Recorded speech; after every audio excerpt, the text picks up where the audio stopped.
Hello everyone, welcome once again to Learn Mathematics. This is me Rekha Chabda, your maths teacher. Students, if you really like my videos, then please don't forget to like, share and subscribe this channel on YouTube and keep watching my videos for better understanding of mathematics. So, we were doing chapter number 9, differential equations, in which we have already learned and discussed about what is the basic meaning of differential equation, how to identify order and degree. Then we talked about general and particular solution, and today we are going to discuss about variable separable method to solve the given differential equation. So, if we have to find general solution, as the name says, variables separable method. So it means we have to separate the variables and then we have to integrate. And we will get the general solution because here we will have an arbitrary constant as well. But if we have to talk about particular solution, so let x equal to a and y equal to b will be given in the question only, and when we input these values in the general solution, then we have to get the value of c, and with this value of c we get the particular solution of given differential equation. Let's not talk only theoretically. Let's clarify this concept with the help of few questions of NCERT exercise 9.4. Let's take question number 1. dy by dx is given like this. So what we have to do, 1 minus cos x, simply trigonometric function, we can write down as 2 sine square x by 2, and denominator we can write down 2 cos square x by 2. This is cancel and it is tan square x by 2, which can be written as sec square x by 2 minus 1. Now we can separate the variables. So dy, let's keep it on left side and take this dx on the right side. Now all the variables have separated, y on one side and all x on one side. Now integrate and get the answer. This is the required general solution because we have arbitrary constant. Had it been particular solution, then we would have given values of x and y.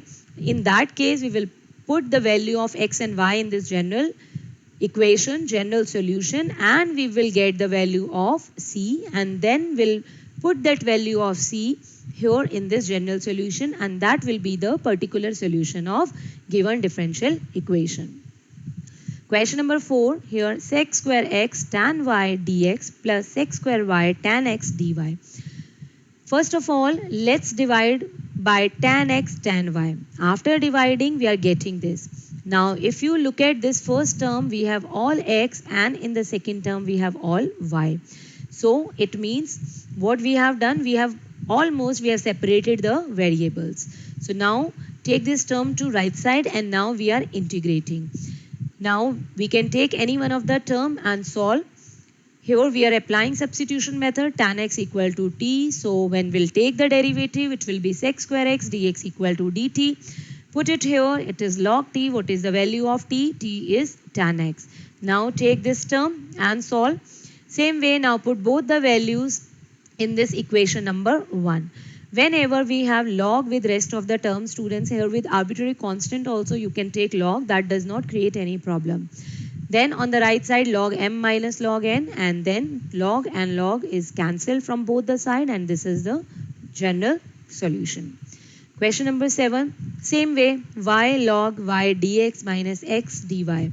So first of all, let's separate the variables, all x on one side, y on other side. Integrate and get the answer. This is the general solution of the given differential equation. Question number 10. Given differential equation is this. So now here what are we doing? We are taking this term, first term, to right hand side. Now here we have dx and here we have dy. But here we have x and here we have y. So let's separate the variables. So what are we doing? Sec square y dy, and from here tan y let's bring here in the denominator, and minus e power x on the right hand side, dx also on the right hand side, and let's take this function 1 minus e power x here in the denominator. Now variables have been separated. Now integrating both sides, substitution method, and simplify and get the answer. Putting both the values in the equation number 1, We will get this here also with arbitrary constant. As we just discussed, we can even take log with c and then simplify here log m plus log n. So log mn, then log, and log will be cancelled from both the side, and this is the required solution. Then question number 13, here cos dy by dx equal to a belongs to r, and y equal to 1 when x equal to 0. It means, students, what does this mean? It means we have to talk about particular solution. We are particular about the values of x and y. So first of all, we have to calculate the general solution as we were doing in the previous questions. So here, taking cos to both sides, dy by dx equal to cos inverse a. Separate the variables. Integrating both sides, we are getting this equation which is called as general solution. This is general solution. Now we have to be particular. Y is equal to 1 and x equal to 0. Put both the values in this equation number 1 and get the value of c, which is 1. Now put this value of c back in equation number 1, and then this equation will be particular solution, not the general solution. So y is equal to x cos inverse a plus 1. So y minus 1 upon x is equal to cos inverse a, and now taking cos to both sides, this is the final answer.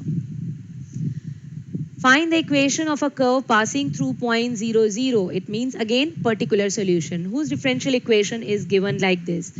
Y dash equal to e power x sin x. Y dash means dy by dx. Separate the variables. Integrate. Here how we have to integrate, students, by using by parts, because product of two functions, and if you remember isolate, so exponential function is always the last one. So it means sin x we will consider as first and e power x we will take it as second. Apply by parts and integrate it. Now what are we getting here, students? Look at this step. I is equal to e power x sin x minus e power x cos x, and this term again will become I, e power x sin x. So e power x sin x, if we open it, so what are we getting? Minus, again we are getting I here.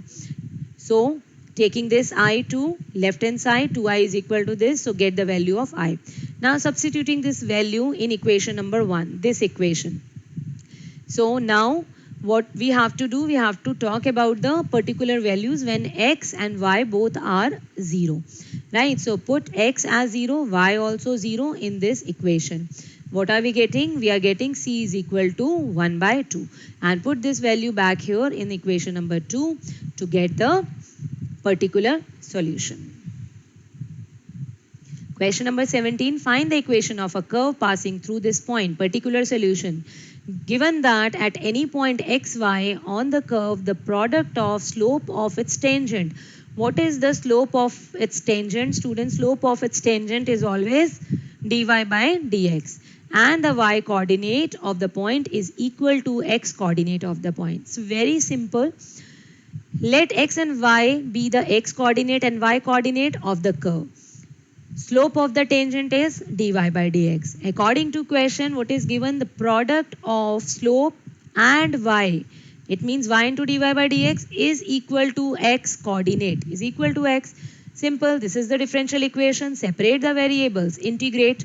Now this is general solution, but we have to be particular when x is 0 and y is minus 2. Put the value of x and y here in this equation number 1. Get the value of c and put that value of c back in this equation to get the particular solution. Question number 19. The volume of spherical balloon being inflated changes at a constant rate. Constant rate means rate is fixed.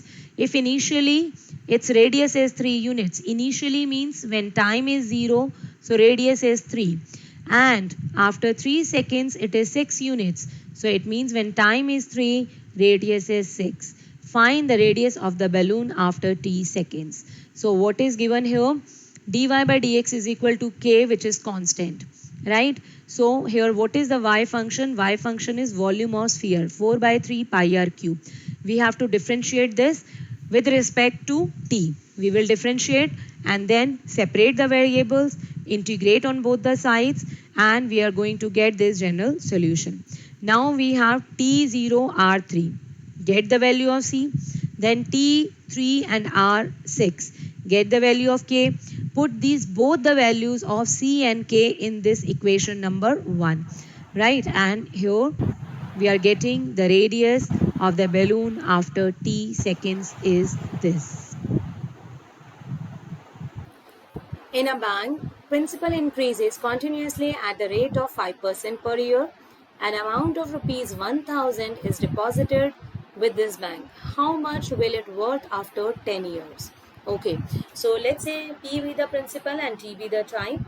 So dP by dt is what? 5% of the principal. 5 by 100 P. It means P by 20, we cancel it out. So now separate the variables. Dp upon p is equal to dt upon 20. Integrate and get the value. This is the general solution. Now when time is 0, then principal is 1000. Why? Because an amount of rupees 1000 is deposited with this bank, right, initially. So definitely time was 0 at that point of time. So time 0, t0, p 1000. So now put these values of t and p here in this equation number 1. So what are we getting? 1000 is equal to e raised to the power 0 by 20 means 0 plus c. So this is equation number 2. Now we have to talk about 10 years. So when t is equal to 10, then equation number 1 becomes 10 by 20 means 1 by 2, which is 0.5, and the value of e raised to the power 0.5 is already given, 1.648, and e raised to the power c we have just calculated in equation number 2, it is 1000. So the final answer is after 10 years the amount will worth rupees 1648. So I hope students you must have understood these questions. Now please try remaining questions of this exercise yourself. If you come across any problem, then please clarify in online session, and please post comments right now. Thank you very much.